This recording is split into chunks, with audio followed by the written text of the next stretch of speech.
नमस्कार, स्वागत है आप सभी का हमारे खास प्रोग्राम नमस्कार एमपी में। हम जानते हैं कि आप सबको बेहद इंतजार रहता है हमारे इस खास प्रोग्राम का। तो लाइव प्रोग्राम नमस्कार एमपी से आप सभी जुड़ चुके हैं और जैसा कि आप सब जानते हैं कि ये लाइव फोन इन प्रोग्राम है, तो हमारे नंबर्स लगातार टेलीविजन स्क्रीन पर फ्लैश हो रहे हैं। आप इन नंबर्स का इस्तेमाल करें, हमारे प्रोग्राम में हमसे जरूर जुड़िएगा। हमारा टेलीफोन नंबर आप जल्दी से नोट कर लीजिए। यदि अभी तक आपको हमारा नंबर नहीं पता है तो नोट करें हमारा नंबर 0755-266-0049। ये हमारा फोन नंबर है। साथ ही आपकी सुविधा के लिए एक निःशुल्क टोल फ्री नंबर भी है, वो भी लगातार आपके टेलीविजन स्क्रीन पर फ्लैश हो रहा है। नंबर नोट करें 1800-233-0040। ये हमारा फोन नंबर है। बड़ा शुभ दिन है आज, नवरात्रि पर्व हम सभी मना रहे हैं बड़ी धूमधाम से। अष्टमी का शुभ दिन है आज। एक अलग तरह का उत्साह है, अलग तरह की उमंग है, चारों ओर एक अलग तरह का वातावरण देखने को हम सभी को मिल रहा है। तो आइए नमन करते हैं माता दुर्गा के सभी रूपों को।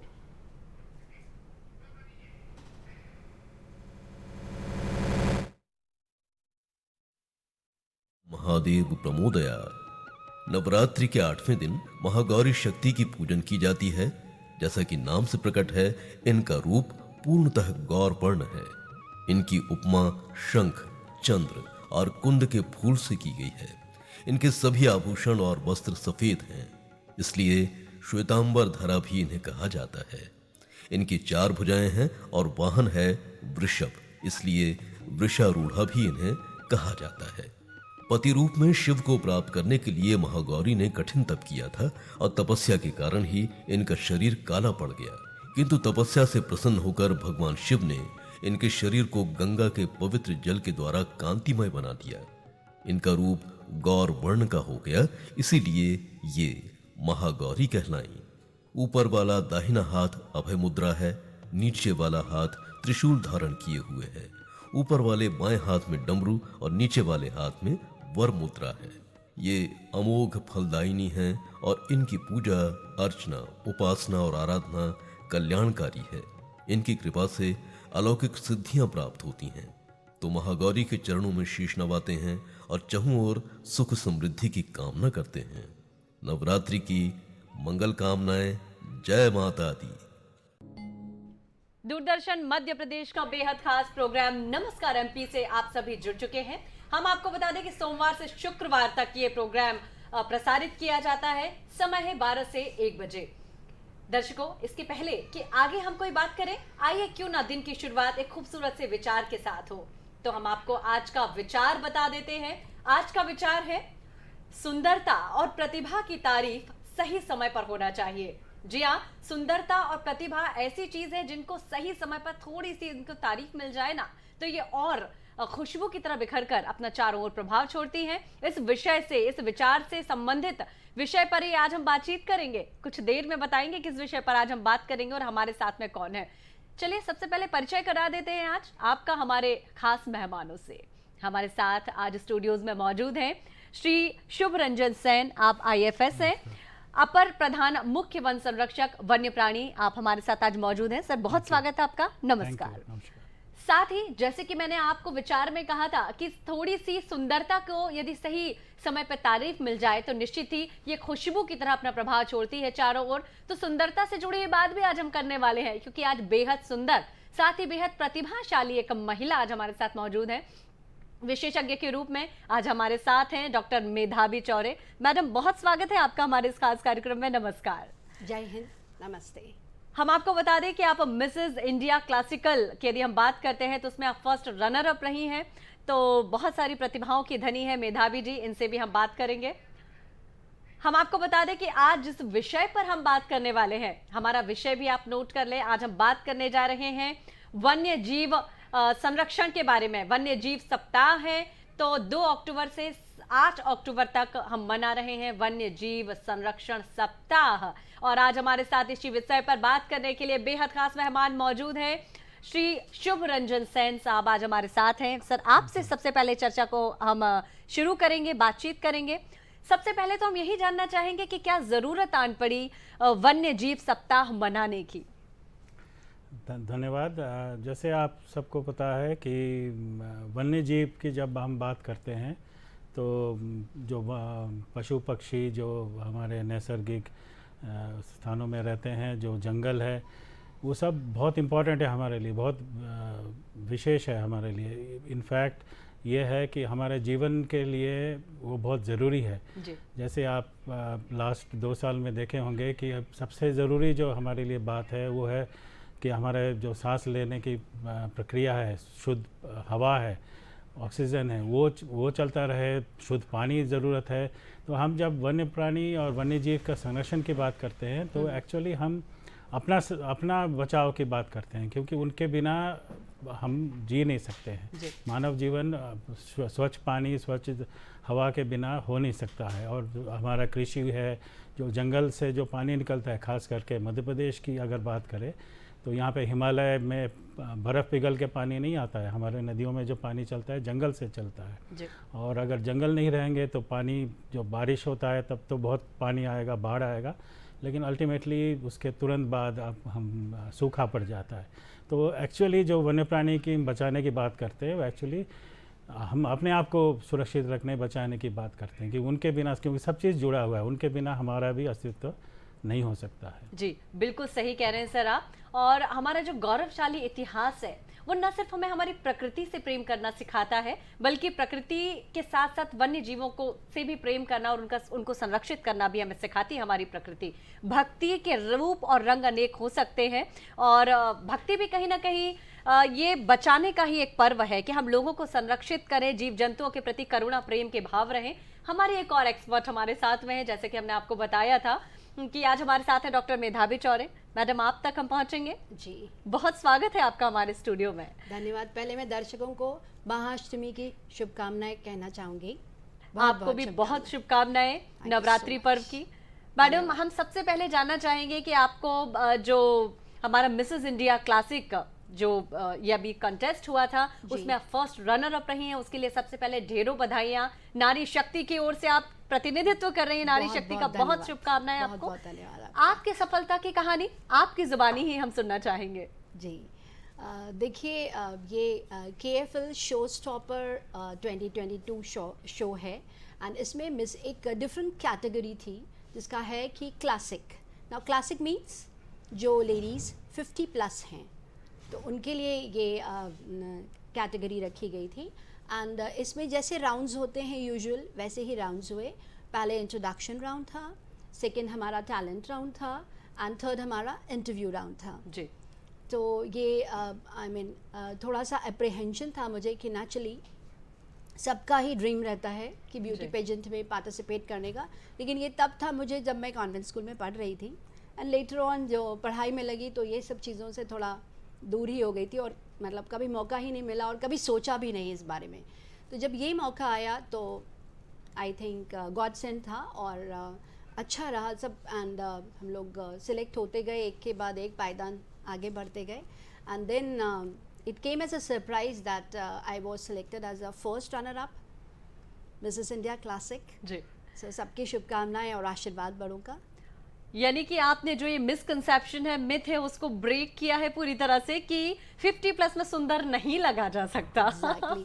And I want to tell you कि हम जो ब्यूटी का कॉन्सेप्ट समझते हैं, ये it's not about makeup, it's not about grooming, it's not about dressing up. ये अंदर से आता है। अगर आपके विचार सुंदर होते हैं और अगर आप हमेशा सच बोलते हैं, लोगों के बारे में अच्छा सोचते हैं, आपके पास इंफॉर्मेशन होता है, नॉलेज इज पावर, तो बड़ा सुंदर सा क्राउन आपके सर पे सुशोभित है, बड़ा खूबसूरत लग रही हैं आप। ये क्राउन आपकी खूबसूरती में 4 चांद लगा रहा है।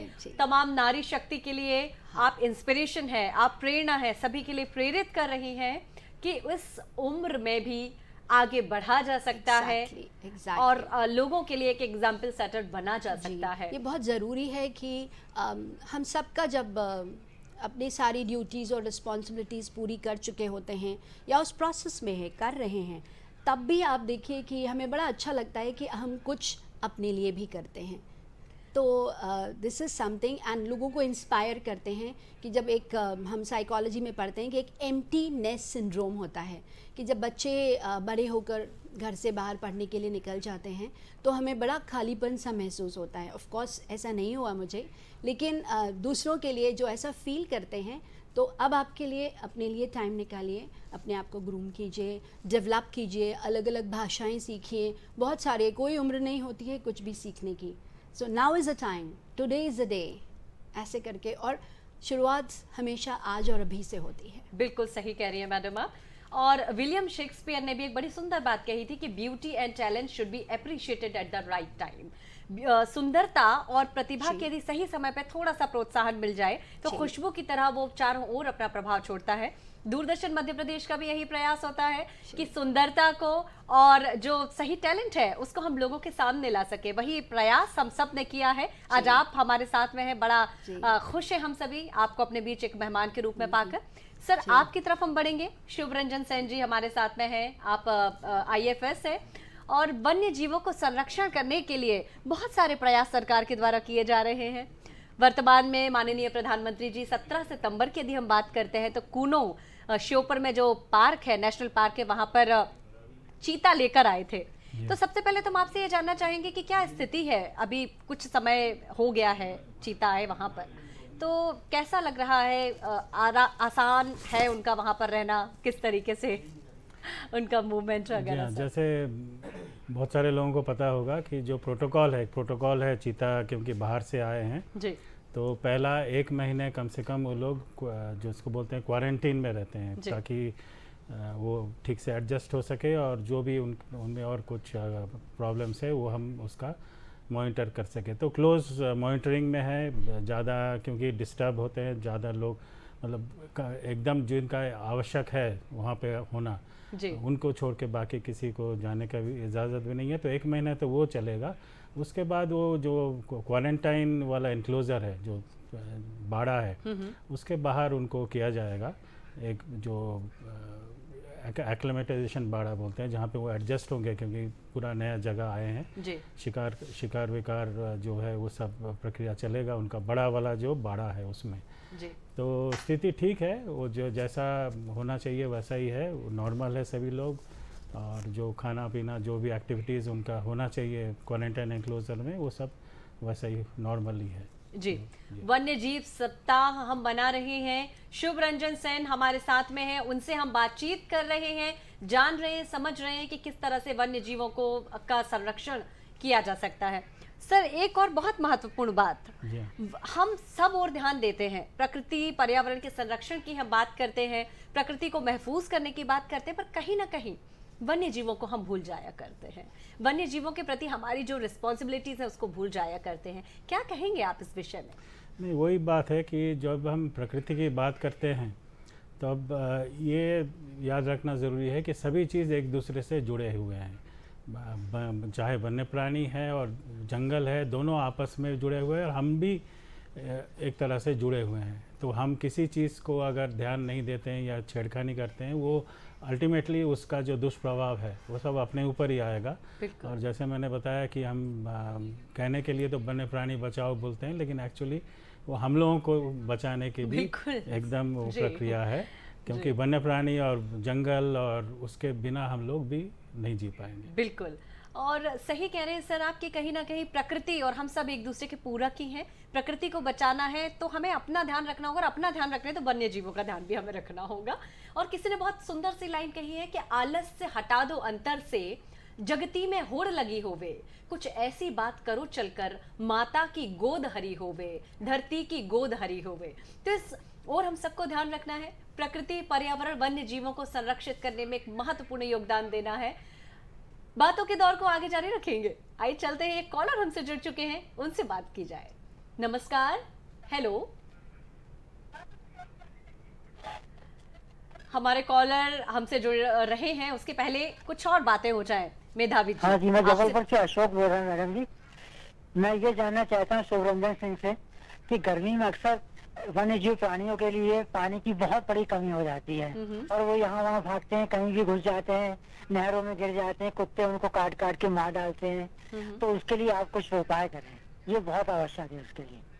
शिवरंजन सर, आपके लिए प्रश्न था। जी हाँ, जी जी हाँ, वो सही बोला आपने। अशोक शायद नाम है, मैं ठीक से जी, सुनाई नहीं बिल्कुल। दिया। कि गर्मी में खास करके, क्योंकि हमारा कई जगह जंगल कम होता जा रहा है, इसका या तो उसका जो क्वालिटी है जिसमें पानी का मौजूदगी शामिल है उसका कमी हो जाता है, तो जंगली जानवर पानी के लिए भटकते हैं और बाहर आके, जैसे उन्होंने बताया कि बहुत सारे उसमें समस्या हो जाता है और उन पे हम वन्य प्राणी खो देते हैं कई बार।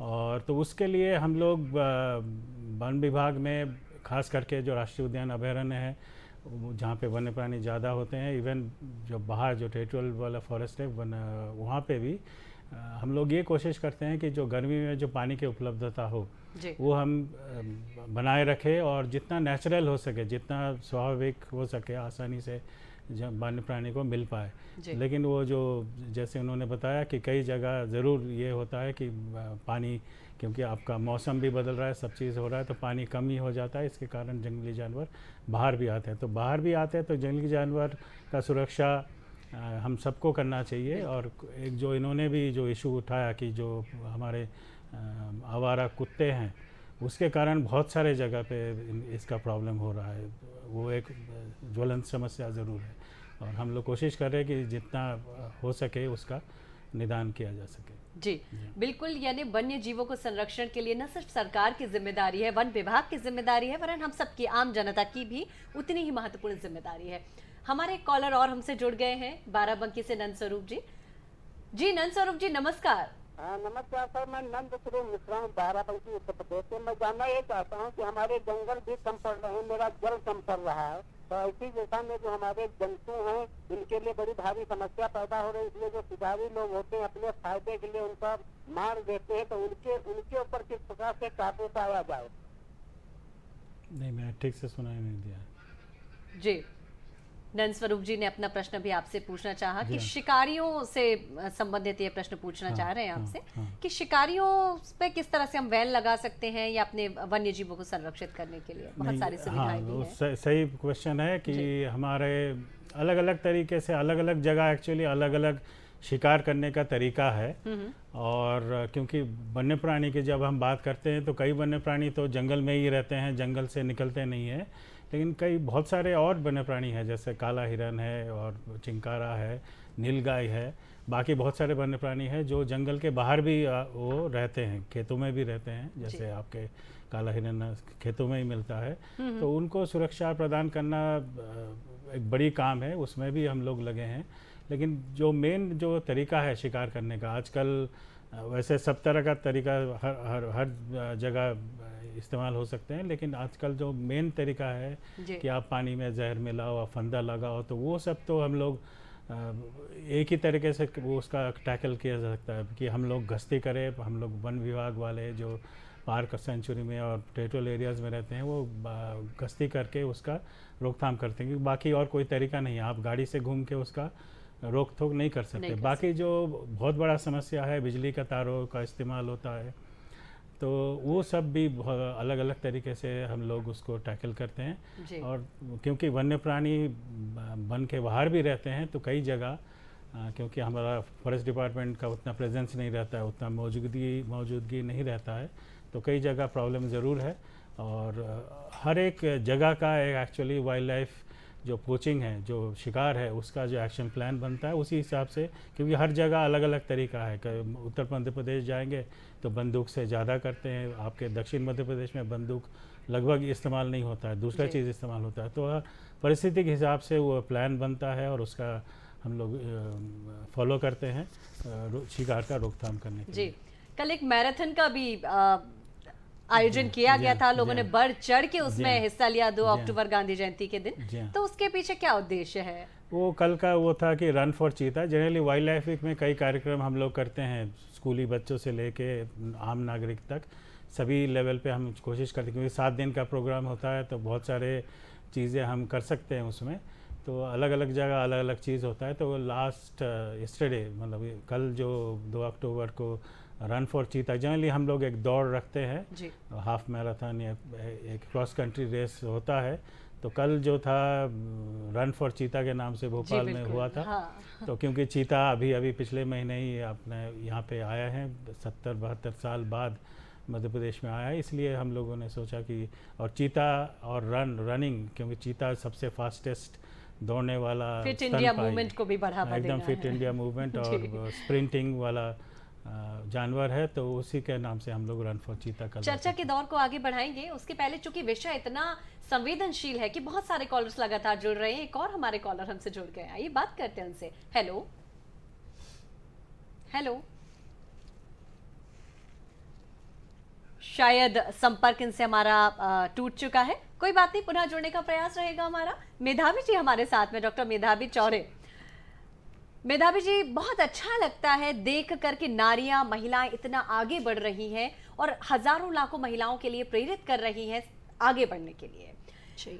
हम जानना चाहेंगे कि ये जो कंटेस्ट आपने जीता था, तो किस तरह की तैयारियां आपने की थी? यदि कोई और हमारी बहन, हमारी सखी इस तरह की तैयारी करना चाहे तो किस तरह की तैयारियां उन्हें करनी होंगी? देखिए, सबसे पहले तो मैं आपको ये बताना चाहूँगी, जब हम लोग से ये पूछा जाता है what is the mantra for success, जी, तो ऐसा कहा जाता है behind every successful man is a woman.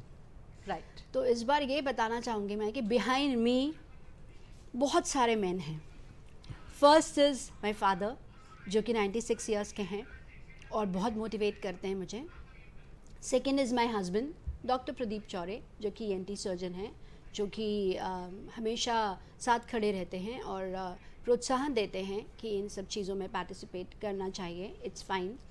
On both my sons, 2 मेरे बेटे, जॉय एंड टॉय बोलते हैं हम उनको, कनिष्क एंड कुणाल, जो कि मजाक भी कई बार करते हैं, मजाक उड़ाते हैं मेरा, लेकिन they are always there. So ऐसा नहीं होता है कि behind every successful man is a woman, behind every successful woman there are man also. तो ये जो मिथ्या है कि कुछ प्रॉब्लम्स होती हैं तभी वुमन इमर्ज होती है स्ट्रांगली, ऐसा नहीं है। हमारा कंपटीशन मेन से नहीं है, हमारा कंपटीशन अपने आप से है। और इसकी तैयारी में I think I am blessed कि मुझे ऐसी कोई ख़ास तैयारी नहीं करनी पड़ी, क्योंकि मैं कम्युनिकेशन स्किल्स की क्लासेस लेती हूँ, स्टूडेंट्स को इंटरव्यूज़ की तैयारी करवाती हूँ, तो interviews are very easy for me. And yes, for the talent round, क्योंकि मेरा एक यूट्यूब पे चैनल है by the name doctor Medhavi's kitchen, तो उसी में उन्होंने बोला था टैलेंट में आप you can dance, you can sing, आप कोई भी टैलेंट अपना बता सकते हैं। तो मैंने अपना एक डिश बना के, आम का हलवा बना के प्रेजेंट किया। तो आइडिया ये है कि जो भी आप करते हैं, आई एम ब्लेस्ड कि मुझे ज़्यादा एक्सरसाइज नहीं करनी पड़ती है, but I am very fit naturally, genetically blessed हूँ मैं। लेकिन जो भी इस कंपटीशन में पार्टिसिपेट करना, तो उसको फिज़िकल हेल्थ के साथ अपने मेंटल हेल्थ का भी ध्यान रखना चाहिए। एक फिज़िकली फिट बॉडी में ही एक जो माइंड है, जो कि बैलेंस्ड है, वो रहता है। तो हमें बहुत केयरफुल रहना पड़ता है अपनी फ़िज़िकल हेल्थ के साथ, अपनी मेंटल हेल्थ के बारे में भी। एंड एटीट्यूड हमेशा अपना पॉजिटिव रखना चाहिए। It is not about winning, it is about participating, right, yes, end of course the winning follows, right. है ना। तो किलर इंस्टिंक्ट भी रखिए, हम चीते की बात कर ही रहे हैं, किलर इंस्टिंक्ट जरूर, डू और डाई। एक चीज़ वो भी होती है कि पार्टिसिपेट करना है means you have to win. So yes, have a positive attitude, जितना आप कर सकते हैं, put in your 100% and I am sure you gonna win. सकारात्मक यदि हम रहते हैं, पॉजिटिव एटीट्यूड, पॉजिटिव अप्रोच हमारे साथ में है, निश्चित ही मंजिल की ओर हम जरूर पहुंचेंगे, सफलता का रसास्वादन हम जरूर कर सकेंगे। तो इस विल पावर को हमें अपने अंदर बनाए रखना है। जी हाँ। चर्चा के दौर को आगे बढ़ाएंगे, उसके पहले हम बता दें कि हमारे साथ इंदौर के माननीय सांसद अब से कुछ देर बाद जुड़ने वाले हैं। इंदौर ने फिर से छक्का मारा है, फिर स्वच्छता के इस आंदोलन में, स्वच्छता के इस महायज्ञ में अपने आप को साबित किया है। क्लीनेस्ट सिटी ऑफ इंडिया का खिताब उन्हें मिला है इंदौर को। तो माननीय सांसद हमसे जुड़ेंगे कुछ देर बाद, उनसे हम बातचीत करेंगे। I would like to share something. मेरे फादर जब डिविजनल मैनेजर थे LIC के, तो 3 साल वहाँ पे पोस्टेड थे, and I studied in saint Raphael's convent. तो बहुत अच्छी मेमोरीज़ हैं। एंड मेरे फादर रिटायरमेंट के बाद वहाँ पे राजवाड़ा में है आदि जोशी एंड कंपनी, वहाँ पे प्रैक्टिस करते थे CA। तो बहुत ही ब्यूटीफुल मेमोरीज़ हैं इंदौर की। एंड पिताजी का चूंकि आपने जिक्र किया है और इंदौर को भी जोड़ा है, तो हमने आपके बारे में ये भी सुन रखा है कि आपने अपने पिताजी को डेडिकेट करते हुए किताब का भी सृजन किया है। जानना चाहेंगे उस किताब के बारे में। सभी डॉटर्स को अपने फादर्स सुपर हीरोज लगते हैं, मुझे भी यही था। तो मुझे बहुत सालों से, आई थिंक इट्स बीन 10 और 15 ईयर्स, जब से मैं उनका बायोग्राफी लिखने की कोशिश कर रही थी, लिख रही थी। And I think it was his 94th birthday. तो 94th बर्थडे पे मैंने सोचा कि अपने पिताजी को क्या गिफ्ट दी जाए। बहुत रेकी करी, बहुत सोचा, यहाँ तक सोचा कि एक सॉलिटेयर दे देते हैं। तो मैंने सोचा अगर डायमंड देंगे तो वो शायद लॉकर में रखेंगे, या अगर उसको पहनकर घूमने जाएंगे तो भी आपको डर बना रहेगा। So I thought let me make my father go down in history, इतिहास के पन्नों में उनका नाम लिखा जाए। So I thought I am going to dedicate, now is the time कि अब बुक ख़त्म करनी चाहिए। एंड बहुत स्वीट मेमोरीज़ हैं मेरे फादर के साथ। एंड आई थिंक 2 ही और डॉटर्स हैं जिन्होंने अपने फादर पे बुक लिखी हैं। सो मैंने बुक लिखी and the first copy I presented it to the governor. Great. तो राज्यपाल जी को आपने वो प्रथम प्रति जो है वो भेंट की थी, बहुत सुंदर आपने बात की है जी। और अब थोड़ा सा माहौल को बदला जाए, जी क्यों ना हम चलें श्योपुर की ओर। जी कूनो में श्योपुर में वहाँ पर चीते पहले से ही मौजूद हैं। जी। वहाँ के निदेशक हमारे साथ फोन लाइन पे जुड़ चुके हैं, उत्तम जी हमारे साथ में हैं, उनसे बात करते हैं। उत्तम शर्मा जी, जी। हेलो। हाँ हेलो। जी नमस्कार सर। हाँ नमस्कार सर, जानना चाहेंगे कि क्या अभी नज़ारे वहाँ पर देखने को मिल रहे हैं, किस तरह की परिस्थितियां हैं, चीतों के आने के बाद में किस तरह का माहौल वहाँ का बदला है? यहाँ पर 17 तारीख को चीते आने के बाद में बड़ा ही एक, मैं कहूँगा कि खुशनुमा माहौल सब तरफ एक बना हुआ है। चीते अभी भी क्वारंटाइन अवधि में है, 1 महीने का क्वारंटाइन पीरियड है। तो चीता अभी सब एक्टिव हैं, सब स्वस्थ हैं।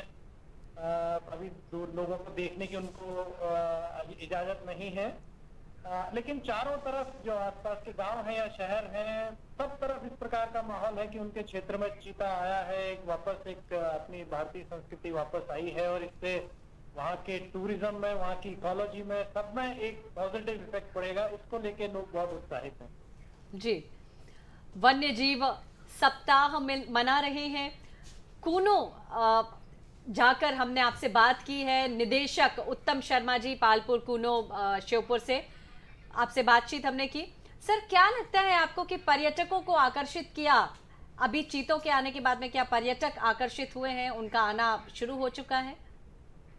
अभी पर्यटन के लिए हमने वो क्षेत्र नहीं खोला है। सामान्यतः हम 1 अक्टूबर से पर्यटन प्रारंभ करते हैं, लेकिन इस बार थोड़ा सितंबर के माह में अंत में बारिशें ज्यादा हुई, जिसकी वजह से रोडें भी अभी काफी खराब हैं। तो हमने अभी पर्यटकों के लिए क्षेत्र नहीं खोला है, जबकि इसकी मांग बहुत है। तो संभवतः 15 अक्टूबर से हम इसको पर्यटन के लिए खोलेंगे। लेकिन चीतों का दिखना अभी और कुछ समय लेगा। मेरे ख्याल से अगले 2-3 माह अभी पर्यटकों को और चीतों को देखने के लिए इंतजार करना पड़ेगा। जब 2-3 माह बाद हमारे आकलन के बाद वो अगर स्वच्छंद वातावरण में, खुले क्षेत्र में विचरण करने के लिए हो जाएंगे, उसके बाद ही पर्यटक उन्हें देख पाएंगे। लेकिन मैंने जैसे कहा कि पर्यटकों में उत्साह है, हर कोई आना चाहता है। हमारे पास भी बहुत इंक्वायरी आ रही है कि कब ये पार्क खुलेगा, कब वो चीतों का दर्शन हो पाएंगे, कब चीतों को लोग देख पाएंगे या जंगल में उनके भ्रमण कर पाएंगे।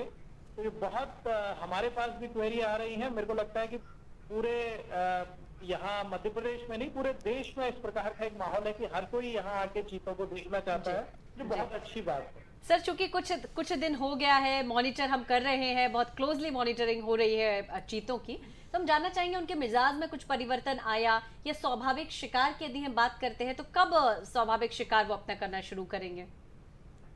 जब शुरुआती 17 सितंबर को चीते यहाँ पर आए थे तो बड़ा स्वाभाविक है कि एक नई जगह, नई वातावरण में आने में शुरू में हिचक होती थी। तो 2-3 दिन हमको भी वो ऐसा महसूस हुआ कि थोड़ी सी हिचक है, एक नए माहौल में अभी घुलने मिलने का प्रयास कर रहे हैं। लेकिन अब वर्तमान में मुझे ऐसा लगता है कि वो हिचक पूरी तरह से खत्म हो गई है और चीते जो है वो पूरी तरह से इस वातावरण में ढल चुके हैं या काफी कुछ ढल चुके हैं। अभी खाने के लिए जब तक 1 महीने वो क्वारंटाइन की अवधि में है 17 अक्टूबर तक, उनको खाने के लिए मांस दिया जा रहा है। अभी वो शिकार नहीं कर रहे हैं क्योंकि वो छोटे बाड़ों में रखे गए हैं क्वारंटाइन पीरियड के लिए। जब हम उनको 17 अक्टूबर के बाद में बड़े एक एनक्लोजर में हम लोग शिफ्ट करेंगे जो कि लगभग 550 हेक्टेयर का है, तो उसमें जब माननीय प्रधानमंत्री जी ने बहुत सारे निर्देश भी हमें दिए हैं, दिशा निर्देश। तो सर जानना चाहेंगे कि क्या उनका पूर्णतः पालन हो पा रहा है वहां पर? जी, माननीय प्रधानमंत्री जी ने बहुत सारे निर्देश भी हम सबको दिए थे, तो क्या उन निर्देशों का पूर्णतः पालन हो पा रहा है श्योपुर में? बिल्कुल। माननीय प्रधानमंत्री जी ने बहुत सख्ती से इस बात को रखा था कि जब तक क्वारंटाइन अवधि है और जब तक हम लोग उनकी देखरेख में जो लगे हैं वो ये निर्णय ना ले लें कि कोई भी उसको नहीं देखेगा और कोई भी व्यक्ति देखने की इच्छा व्यक्त भी करे तो उसको मना करना है, तो वो पूरी तरह से उसका पालन किया जा रहा है। जो व्यक्ति उनकी देखरेख में लगे हैं या जो प्रबंधन में लगे हैं, मात्र उन्हीं लोगों को उनके पास, उनके बाड़े के आसपास जाने की अनुमति है। उसके अलावा कोई भी व्यक्ति, कोई भी चीज जो है उनके आसपास नहीं जा रही है। जी। माननीय प्रधानमंत्री जी इस मामले में बहुत सचेत हैं, बहुत ध्यान भी इसका दे रहे हैं, तो हम लोग उनकी एक एक कही हुई बात का अक्षरशः पालन कर रहे हैं। जी सर, एक अफवाह जो बहुत तेजी से फैल रही है, सुनने को मिल रही है, उसमें कितनी सच्चाई है वो भी हम उसकी पुष्टि आपसे करना चाहेंगे। प्रिंट मीडिया में इस तरह की बातें सुनने को मिल रही हैं कई बार कि वो जो चीते हैं वो प्रेग्नेंट हैं, गर्भवती हैं, तो क्या इस बात में सच्चाई है? देखिए, मेरे हिसाब से इसमें कोई सच्चाई नहीं है, क्योंकि यहाँ पर चीतों को अलग अलग रखा जी आने के बाद तो ऐसी कोई संभावना नहीं है जी। और ये नामीबिया से हमको इस प्रकार की कोई भी आधिकारिक रूप से कोई भी ऐसी सूचना, जानकारी नहीं मिली है कि कोई भी इनमें से जो 5 फीमेल चीता हैं वो कोई भी प्रेग्नेंट है। जी जी। तो ना नामीबिया से ऐसी कोई सूचना है, ना हमारे यहाँ ऐसी संभावना है, तो मुझे नहीं लगता है कि ये बात सच्ची है। ये कहाँ से जनरेट हुई है, किस प्रकार इसकी उत्पत्ति हुई, इसके बारे में तो मैं कुछ नहीं कह पाऊंगा, लेकिन ऐसा मुझे नहीं लगता है कि इसमें किसी भी प्रकार की कोई सच्चाई है। जी जी। तो चलिए सर, मतलब इसको हम मान सकते हैं कि ये पूरी तरह से ये जो बात है वो अफवाह ही है, तो उसकी आपने पुष्टि की। बहुत धन्यवाद हमसे जुड़ने के लिए, हमारे प्रोग्राम का हिस्सा बनने के लिए। हमारे साथ थे उत्तम शर्मा जी, निदेशक पालपुर कूनो श्योपुर से आप हमारे साथ जुड़े। बहुत धन्यवाद हमसे जुड़ने के लिए आपका सर। धन्यवाद। फिर से रुख करेंगे शिवरंजन सर की ओर। Sir, wild life protection act भी एक है, तो हम जानना चाहेंगे कि ये वाइल्ड लाइफ प्रोटेक्शन एक्ट क्या है, इसके तहत किस तरह से हम जो यदि कोई शिकार करता हमें नजर आता है कि यदि कोई वाइल्ड लाइफ का शिकार कर रहा है, जीवों का शिकार कर रहा है, तो किस तरह की सजा के प्रावधान है? जी हाँ, वाइल्ड लाइफ प्रोटेक्शन एक्ट जो है 1972 का एक्ट है। 1972 में ये लागू हुआ था ऑल इंडिया लेवल पे। उससे पहले जो एक्ट थे जनरली स्टेट्स के अलग अलग एक्ट्स थे, या फिर जैसे हाथी के लिए अलग एक्ट था, इस टाइप का स्पेशल एक्ट्स थे। तो सभी चीज़ का कंबाइन करके 1972 में वाइल्ड लाइफ प्रोटेक्शन एक्ट लाया गया, और उसी से बेसिकली जो हमारा वन्य प्राणी सुरक्षा है उसी से गवर्न होता है। राष्ट्रीय उद्यान, अभयारण्य, टाइगर रिजर्व जो बनाते हैं सब उसी चीज़ से गवर्न होता है। तो आपने पूछा जो पनिशमेंट है शिकार का, तो wild life act, wild life protection act ये बोलता है कोई भी जानवर जो है जो उसके शेड्यूल में है, उन्होंने एक सूची बनाया है कि ये सारे शेड्यूल्ड एनिमल्स है, इन पे इनको मारने की इजाज़त किसी को नहीं है। नहीं, चाहे वो राष्ट्रीय उद्यान के बाहर हो या अंदर हो, चाहे आपके घर खेत में भी हो, वो प्रोटेक्टेड एनिमल्स है। उन जो सूची में जीव जंतु, पक्षी है, कुछ पौधे भी है, वो कहे कि उसका शिकार या उसका जो इस्तेमाल है उसका कोई नहीं कर सकता है। तो उसमें अलग अलग पनिशमेंट्स प्रेस्क्राइब्ड है। जो मुख्य जानवर है शेड्यूल 1 में है, जो सबसे प्रोटेक्टेड, जिनका स्टेटस है, जो सबसे ज़्यादा सुरक्षा जिनको दिया जाता है, तो वो उनके शिकार पे उसमें है कि कम से कम 3 साल का आपको सज़ा है। मतलब सज़ा होगा ही होगा, आप फाइन वाइन दे के छूट नहीं सकते हैं। जेल आपको कम से कम 3 साल का जेल होगा, जो 7 साल तक हो सकता है, और अलग से फ़ाइन भी हो सकता है। और अगर राष्ट्रीय उद्यान के अंदर या टाइगर रिजर्व के अंदर है तो वो और ज़्यादा उसमें संगीन अपराध बन जाता है, तो उसमें पनिशमेंट ज़्यादा भी हो यानी सकता जो है। शिकार के शौकीन लोग हैं ये शिकार- जो बात जी है हाँ। एक्सक्लूसिवली उनके लिए है कि उन्हें ध्यान देना चाहिए जी कि हाँ। अपने शौक को सीमित करना है हमें, या फिर पूरा तरह रोकना ही है, बिल्कुल। क्योंकि शिकार कंप्लीटली इलीगल Prohibited है, है, illegal, और अगर जी। आप पकड़े जाते हैं तो और प्रूफ आपके खिलाफ होता है तो आपको जेल जाना ही पड़ेगा कम से कम 3 साल के लिए। 3 साल का इम्प्रिजनमेंट की। और दूसरा चीज़ मैं बताना चाहता हूँ, शिकार का जो परिभाषा है वो सिर्फ ऐसा नहीं कि आपने बंदूक से कोई जानवर मारा, जी आपका प्रयास ही शिकार के श्रेणी में आता है। आप चाहे कुछ किसी को मारो नहीं, लेकिन आप अगर फंदा लगा के आप बैठे हो तो उसको भी शिकार माना जाएगा, चाहे जानवर आया हो आपके शिकार में या नहीं आया हो। वर्तमान परिप्रेक्ष्य के लिए बहुत रेलिवेंट बात आपने कही है सर, और लोगों को कई बार पता होने के बाद भी वो ये गलतियां लगातार करते रहते हैं। शिकार करने का जो शौक है उन्हें कहीं ना कहीं इस तरह की अभद्र अप्रिय घटनाओं के लिए प्रेरित करता है, और यत्र तत्र हमें इस तरह की बातें सुनने को मिलती हैं, इस जीव का शिकार किया गया, उस जीव का शिकार। तो अब हमें जागरूक होने की, आगाह होने की जरूरत है। संभल जाए, अभी भी वक्त है। आगे ये जो पृथ्वी है, ये जो प्रकृति है, हम सबको स्वच्छंद विचरण करने के लिए है, चाहे जीव जंतु हो, वनस्पति हो, या फिर हम इंसान हो। हम हर इंसान निर्भय होकर, स्वस्थ होकर विचरण करे स्वच्छंद, उसका संदेश देती है हमारी ये प्रकृति, हमारी ये पृथ्वी। तो इन बातों को हमें ध्यान में रखना है, और इन बातों को ध्यान में रखते हुए हमें आगे बढ़ना है। हमारे साथ हमारे कॉलर और जुड़ चुके हैं। मैडम, एक कॉल हम ले लेते हैं जी अपना। जी। हेलो। हाँ, हेलो मैडम, आवाज सुनाई दे रही है क्या? हाँ जी बिल्कुल, नमस्कार, अपना प्रश्न करें। मैं भोपाल से डॉक्टर प्रदीप साहू बोल रहा हूँ। जी प्रदीप जी बोले। मैं भोपाल से डॉक्टर प्रदीप साहू बोल रहा हूँ। प्रदीप जी मेरा प्रश्न शुभेंदु जी कीजिएगा। से ये प्रश्न है कि सरकार के बेस्ट एफर्ट के बावजूद, वन्य जीव संरक्षण के बेस्ट एफर्ट के बावजूद भी जंगलों से कई महत्वपूर्ण पौधों की और जंतुओं की प्रजातियां विलुप्त हो रही हैं। क्योंकि जब मैं सागर में फ्लोरा सागर डिस्ट्रिक्ट पर पीएचडी कर रहा था तो मैंने देखा कि वहां पर बहुत सारे इंपॉर्टेंट प्लांट जो हैं वो विलुप्त हो रहे हैं। तो इसको बचाने के लिए सरकार के क्या प्रयास? न सिर्फ वन्य जीव, वनस्पतियों की जी उन्होंने बात की। उन्होंने सही बोला है कि जी। क्योंकि जब हम वन्य जीव की बात करते हैं तो उसमें वन्य प्राणी भी आते हैं और पौधे भी आते हैं। जैसे मैं बताया कि कुछ पौधे, हालांकि बहुत कम सीमित संख्या में पौधे शेड्यूल में होता है। शेड्यूल में होने का मतलब ये है कि वो संरक्षित है, चाहे वो जहाँ पे भी हो, चाहे वो राष्ट्रीय उद्यान के अंदर हो, बाहर हो, आपके खेत में हो। शेड्यूल्ड अगर कोई प्लांट है तो वो प्रोटेक्टेड है। लेकिन ये स्थिति भी सही है कि बहुत कम पौधे एक्चुअली शेड्यूल में है।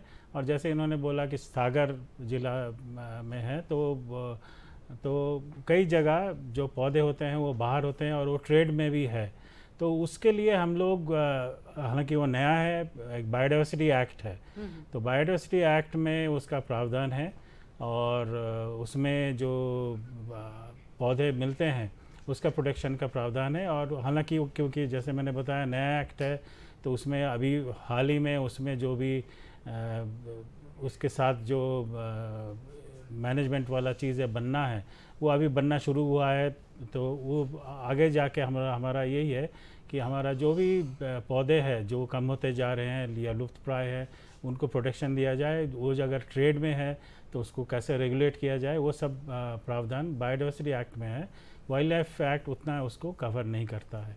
तो बायोडाइवर्सिटी एक्ट में ज़रूर वो कवर होगा। और कुछ भी स्पेसिफिक हो अगर पौधे की, क्योंकि पीएचडी कर रहे थे आप, तो कोई स्पेसिफिक पौधे हैं जो संकटग्रस्त है या कम होता जा रहा है तो आप हमको बता सकते हैं, हम ज़रूर उसको देखेंगे उसमें क्या कर सकते हैं। कई बार ये पौधे एक्चुअली जंगल के बाहर होते हैं या फिर नेशनल पार्क सेंचुरीज के बाहर होते हैं जिसमें प्रोटेक्शन देना उतना आसान नहीं है, उसमें प्रॉब्लम है, लेकिन ज़रूर हमको उस पर काम करना चाहिए। आज वर्ल्ड पर्यावास डे भी है, वर्ल्ड हैबिटेट डे भी है। आज इस बार जो थीम है वो है mind the gap, leave no one and place behind. ये इस साल की थीम है। तो ये बहुत खास आज बात हम कर रहे हैं। वर्ल्ड हैबिटेट डे भी है, वर्ल्ड पर्यावास दिवस भी है। तो विभिन्न विषयों पर बात करने का प्रयास रहता है। दूरदर्शन मध्य प्रदेश की हमेशा ये कोशिश रहती है कि हर विषय को, वर्ल्ड हैबिटेट डे पे आज हमने बात की, तो हर विषय को आप तक हम पहुंचा सकें, आप सबके विचारों को जान सकें और तमाम तरह की जानकारी आप तक पहुंचा सकें। आज विश्व जो वन्य जीव सप्ताह भी हम मना रहे हैं, 2 अक्टूबर से 8 अक्टूबर तक इस वन्य जीव सप्ताह को मनाया जाता है। श्री शुभ रंजन सेन IAFS हमारे साथ मौजूद हैं। हमारे साथ हैं मैडम मेधावी, डॉक्टर मेधावी चौरे जी, उनसे भी आज हम बातचीत कर रहे हैं। मैडम, आपकी तरफ हम रुख करेंगे और अब हम आपसे जानना चाहेंगे कि जब हम बात करते हैं सुंदरता की, तो सुंदरता को आप कैसे परिभाषित करेंगी? चूंकि आपने अभी हाल ही में इस कॉन्टेस्ट को जीता है, तो हम जानना चाहेंगे। बहुत ही रेलिवेंट क्वेश्चन है। देखिए, ऐसा माना जाता है that beauty is skin deep. It is not how you look that matters. सिर्फ आप कैसे दिखते हैं वो सिर्फ नहीं मैटर करता है, आपकी सोच से भी बहुत फ़र्क पड़ता है आपकी पर्सनालिटी पे। आप अपने आप को कैसे कैरी करते हैं, आपकी पढ़ाई कितनी की है आपने, एंड बड़ा कॉन्फिडेंस आता है पढ़ाई से, बहुत कॉन्फिडेंस आता है इन्फॉर्मेशन से, नॉलेज से। तो देखिए, ये पूरी चीज़ें मिलके आपके ब्यूटी को डिफ़ाइन करती हैं।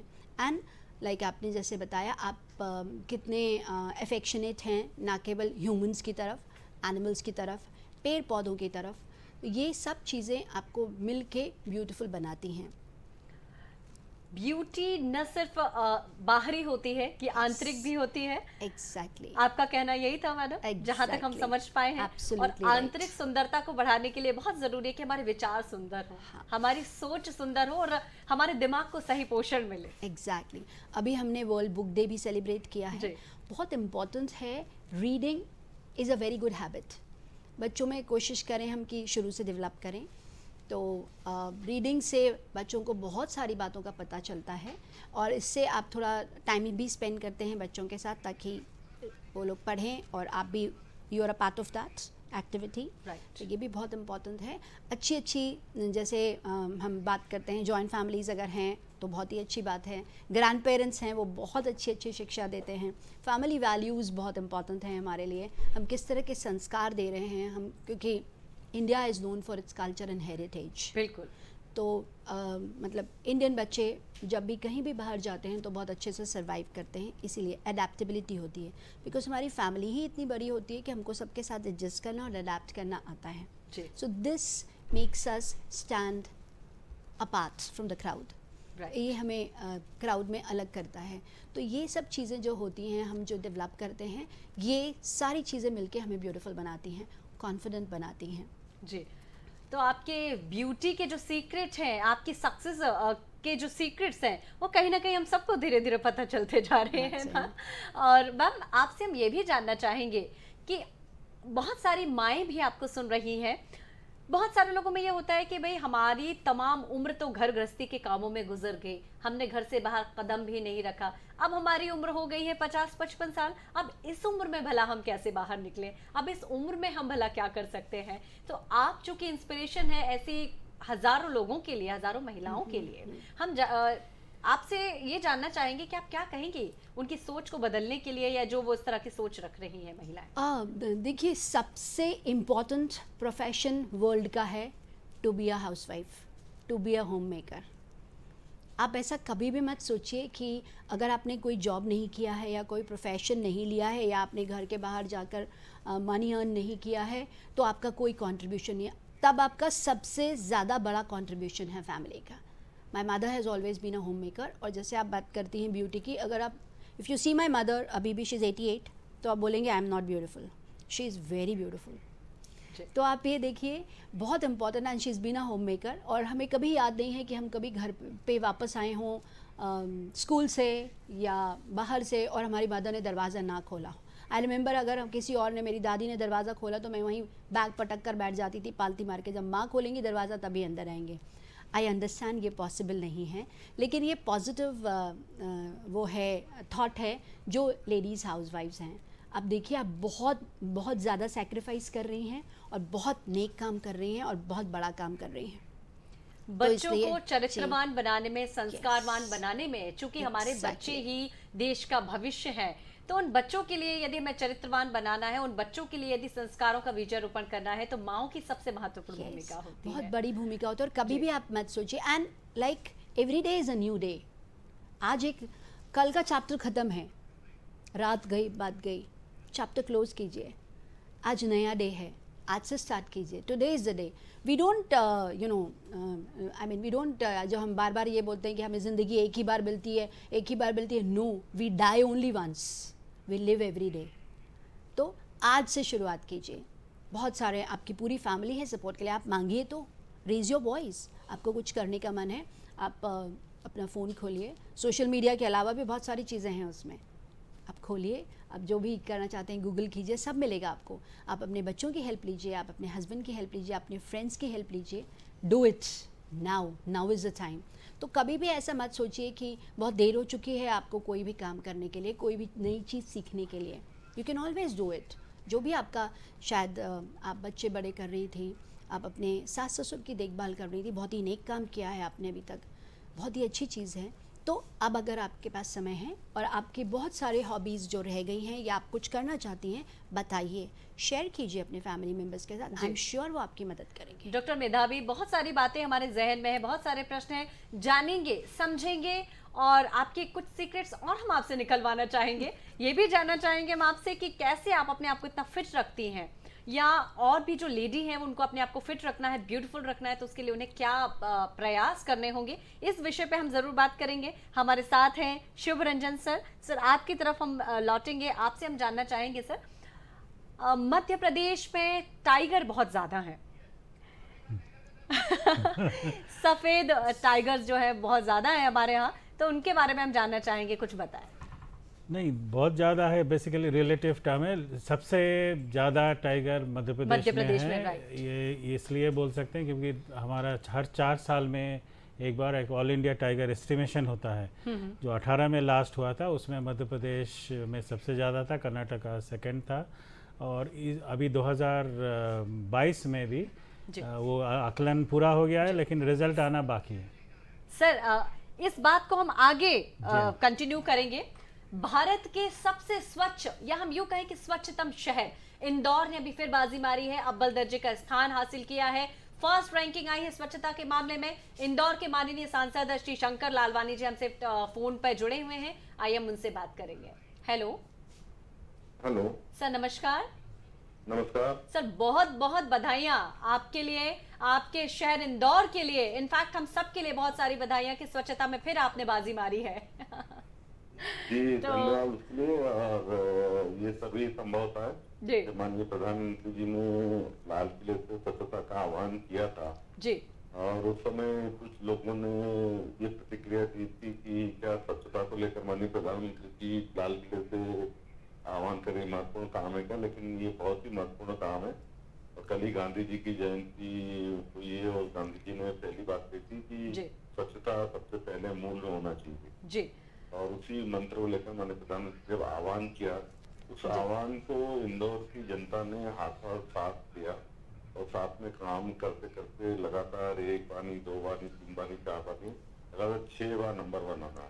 ये तभी संभव होता है कि जब हमारे सभी इंदौर की देवतुल्य, मैं कहता हूँ देवतुल्य जनता है, जब हम आह्वान करते हैं तो वो सामान में साथ में हो जाती है। और हमारे सभी वो सफाई कर्मी मित्र, जो ठंड हो, गर्मी हो, बारिश हो, किसी भी मौसम में हो, वो लगातार स्वच्छता के काम करते रहते हैं। और हमारे पूरे जनप्रतिनिधि सब मिलकर जब करते हैं, और प्रशासनिक अधिकारी जो उस पर नियंत्रण रखते हैं, सबने सामूहिक प्रयास किया, तभी ऐसा संभव हुआ। मुझे लगता है कि ये सामूहिक प्रयास है, तभी इस प्रकार का संभव होना है। पर एक बात और है, जो पिछली बार महामहिम राष्ट्रपति जी ने पुरस्कार देते हुए के बाद जब मैं पुरस्कार लेने गया था, तो उन्होंने कहा था कि एक बार आना बड़ी बात है, लेकिन लगातार आना बहुत बड़ी बात है। और वास्तव में ये चुनौती भी है, क्योंकि हर बार जो उसके जो पैरामीटर हैं वो बढ़ते जाते हैं, और उस पैरामीटर में हमको खरा उतरना है, तो निश्चित तौर पे उसमें हमको बहुत मेहनत भी करना पड़ती है, लेकिन सब जब साथ में रहते तो मेहनत का फल भी अच्छा रहता है। बिल्कुल। तो माननीय सांसद जी हमसे जुड़े हुए हैं, इंदौर सांसद शंकर लालवानी जी। सर, लगातार इंदौर सफल हो रहा है इस प्रयास में, हर मापदंड पे खरा उतरकर स्वच्छतम शहर का जो टैग है वो हमेशा हासिल कर रहा है। उसके पीछे सर कुछ ना कुछ राज, कुछ ना कुछ सीक्रेट तो जरूर होगा, तो हम सब जानना चाहेंगे कि ऐसे क्या सीक्रेट्स हैं जो इंदौर फॉलो कर रहा है, इंदौर के लोग फॉलो कर रहे हैं। देखिए, मैंने पहले ही सीक्रेट बता दिया कि जब हम प्रयास करते हैं तो इंदौर की जनता साथ होती है। ये इसमें मैं बता दूं, जनता का बहुत जरूरी है जी। और हमारे सफाई मित्रों का दोनों का सहयोग होना चाहिए। और संभव होता है कि आप देखिए, जो मेन इसकी जड़, ये पूरा देश अब उसको कर रहा है, जिसको हमने पहले दिन से ही पकड़ लिया था, वो है सेग्रीगेशन। जी। यानी कचरे को अलग अलग। स्वच्छता का मूल मंत्र ये है कि जहाँ वो भी एट सोर्स पर, यानी घरों पर अभी तो पूरे देश में, मैं शहरी मंत्रालय की केंद्रीय समिति का सदस्य हूँ, स्टैंडिंग कमेटी का। मैं देश के अन्य शहरों में इस प्रकार कचरे पे काम हो रहा है, हम लगातार 2 साल 2.5 साल से देख रहे हैं। लेकिन जो मैंने इंदौर में देखा कि जब हम आह्वान करते हैं कि कचरे का सेग्रीगेशन होना चाहिए, वो जिस क्वालिटी का हमारा होता है, क्वालिटी यानी जिस प्रकार का लगभग 100% मैं कहूंगा सेग्रीगेशन, अगर गीला है तो गीला, अगर सूखा है तो सूखा। अगर हमारे पास और भी, आप बताइए पूरे देश में कहीं भी 5 डस्टबिन नहीं है जो हमारे इंदौर में 5 प्रकार के डस्टबिन है। अभी तो देश में गीला और सूखे पे काम चल रहा है। हमने 5 डस्टबिन लगाए और उस डस्टबिनों में हमारे जो माताएं बहनें हैं और जो हमारे व्यापारी बंधु दुकान पे डस्टबिन रखते हैं, वो कौन सा कचरा किसमें डस्टबिन में डालना, वो 8 सोर्स पे अगर हम सेग्रीगेशन अच्छा करेंगे तो निश्चित तौर पे जो हम कचरे से निष्पादन की, जो निदान की जो बात कर रहे हैं, आपको ये भी बता दो, पूरे देश में एवरेज 1800 रुपए प्रति टन कचरे का खर्चा आता है निपटारे के लिए। क्योंकि इंदौर ऐसा है, जनता के सहयोग के कारण हम 600 रुपए प्रति टन में कचरे का निपटारा कर रहे हैं। ये तभी संभव है जब जनता ने इसमें हमारा साथ दिया सेग्रीगेशन में। तो इस पूरे स्वच्छता का जो मूल मंत्र है वो है सेग्रीगेशन, और जब तक जनता का भागीदारी नहीं रहेगी तब तक ये संभव नहीं है। जी सर, जानना चाहेंगे सर, मुझे लगता है कि आपने 7वें बार भी फर्स्ट आने की, बाजी मारने की तैयारी कर रही होगी सर, इसमें कितनी सच्चाई है सर? किस तरह की आपकी आगे की तैयारी? देखिए, ये मैं अकेला, मैं या हम सब नहीं कर सकते जब तक लोगों का साथ नहीं होगा जी। और मुझे पूरा विश्वास है कि इंदौर की जनता का साथ होगा और हम सब मिलकर काम करेंगे। बिल्कुल। तो जो माननीय प्रधानमंत्री जी का जो संकल्प है कि देश स्वच्छतम रहे, वो संकल्प को पूरा करने में आने वाले कुछ वर्षों में पूरा देश स्वच्छ हो, गार्बेज मुक्त हो, उस संकल्प पे इंदौर लीड करेगा। बिल्कुल, और आपकी मंश, आपकी बातें जो है वो पूरी हो, उसके लिए बहुत शुभकामनाएं। हमसे जुड़ने के लिए हार्दिक धन्यवाद सर आपका। स्वच्छता से जुड़ी हुई बातें हम कर रहे थे मैडम, तो स्वच्छता और सुंदरता में बहुत गहरा संबंध है, तो कैसे हम इसे कोरिलेट करेंगे? बहुत ही सिंपल होता है। देखिए, everything should be clean, mind से लेके सोल से लेके, एंड वो तभी क्लीन हो सकता है जब आपके सराउंडिंग्स क्लीन हो। बिल्कुल। सराउंडिंग्स अगर आपके डर्टी हैं तो आप क्लीन कहीं भी क्लेम नहीं कर सकते दैट यू आर क्लीन। तो बहुत इंपॉर्टेंट है, एंड विमेन इसमें बहुत कंट्रीब्यूट कर रही हैं। Hats off to them.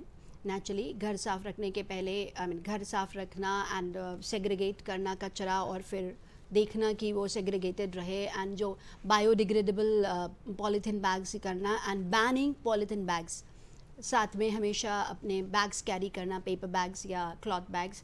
तो इसमें बहुत इम्पॉर्टेंट है कि आप सिर्फ अपने ब्यूटीफुल होने की बात मत सोचिए, आप देखिए कि आपका घर साफ़ हो, आपके सराउंडिंग्स साफ़ हों, और जैसे इंदौर है आपका शहर साफ हो। बिल्कुल, यानी तन मन, घर आंगन और आसपास का परिवेश सबका स्वच्छ रहना जरूरी है, तभी हम सुंदर हो सकते हैं। एग्जैक्टली, तभी हमारा शहर सुंदर हो सकता है। हाइजीनिक भी है जी, हेल्दी भी है। बिल्कुल, वेरी इंपॉर्टेंट। बिल्कुल, और तभी हम स्वस्थ भी हो सकेंगे। Exactly. शुभ रंजन जी सर, आप हमारे साथ में हैं। सर, जाते जाते हम आपसे यही जानना चाहेंगे कि वन्य जीवों से संबंधित ये सप्ताह हम मना रहे हैं, वन्य जीव संरक्षण सप्ताह है, क्या संदेश आप लोगों तक पहुंचाना चाहेंगे? नहीं, जैसे हमने बात किया तो यही संदेश है कि वन्य जीव हमारे लिए बहुत ज़रूरी है, हमारे फ्यूचर के लिए, अस्तित्व के लिए बहुत ज़रूरी है। और हम सभी लोग वन्य जीव और वन्य प्राणी और जंगल उससे जुड़े हुए हैं, क्योंकि जंगल से जो हमको मिलता है वो हम लोग अपने आप इंडस्ट्रियल इससे पैदा नहीं कर सकते, वो नैसर्गिक है, और उसी की कमी जो होता है वो हम तुरंत पूरा नहीं कर सकते। तो वन्य जीव और वन्य प्राणी का संरक्षण हमारा संरक्षण है, जैसे मैंने बिल्कुल। बताया। और ये इसीलिए हम यही पूरा वीक में देना चाहते हैं कि हम लोग एक दूसरे से जुड़े हुए हैं और हमको उनको बचाना अपने लिए, अपने भविष्य के लिए ज़रूरी है। बिल्कुल, प्रकृति की ओर वापस लौटें, प्रकृति को, प्रकृति का कुछ हम वापस करने का प्रयास करें, वन्य जीवों को संरक्षित रखें, और यही आज के जो हमारा सेगमेंट था, प्रोग्राम था, उसकी सार्थकता होगी। मैडम मेधावी जी, आप हमारे साथ जुड़े, शुभरंजन सर आज आप हमारे साथ में जुड़े, उसके लिए बहुत धन्यवाद आपका। Thank you. थैंक यू, जय हिंद। नमस्कार एमपी कार्यक्रम से आप सभी जुड़े, आप सभी का बहुत धन्यवाद। इसी तरह हमारे कार्यक्रम को देखना ना भूलें, हर सोमवार से शुक्रवार 12 से 1 बजे तक। आज के कार्यक्रम में इतना ही। मुझे यानी वृंदा प्रधान अजमेरा को पूरे दूरदर्शन परिवार की ओर से दीजिएगा इजाजत। नमस्कार।